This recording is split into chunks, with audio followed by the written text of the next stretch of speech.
అంటే ఎవరో మరి బాబు గారి చుట్టూ ఉన్నటువంటి టీంలో లోపమేమో అనిపిస్తుంది నాకు.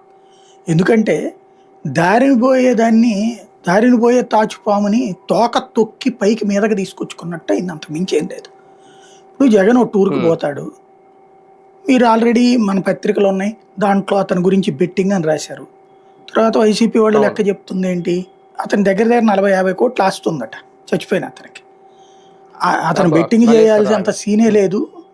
హ్మ్. రెండోదేంటంటే ఈవెన్ మొన్న వాళ్ళ నాన్న పోలీసులకు ఒక అప్లికేషన్ పెట్టుకున్నాడట. మేము దగ్గర హ్మ్. దగ్గరగా 3000 కిలోల మటన్ భోజనాలు పెడతాము అని చెప్పేసి. దానికి పర్మిషన్ హ్మ్. ఇవ్వలేదట ఆడు. అంటే భోజనాలు వాళ్ళు హ్మ్. మటన్‌తో, హ్మ్. చికెన్‌తో హ్మ్. భోజనాలు. అంటే 3000 హ్మ్. కిలోలు మటన్, చికెన్ భోజనాలు పెట్టడం అంటే ఏ రేంజ్‌లో ఎన్ని లక్షల మంది? కనీసం ఒక 50,000 మంది తింటారు కదా!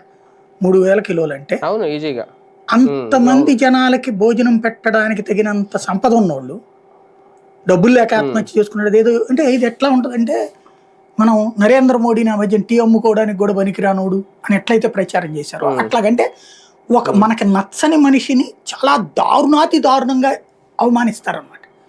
క్యారెక్టర్ అసాసినేషన్ అవును. అంటే వ్యక్తిని దెబ్బ కొడితే వ్యక్తి మానసికంగా కుంగిపోవాలి.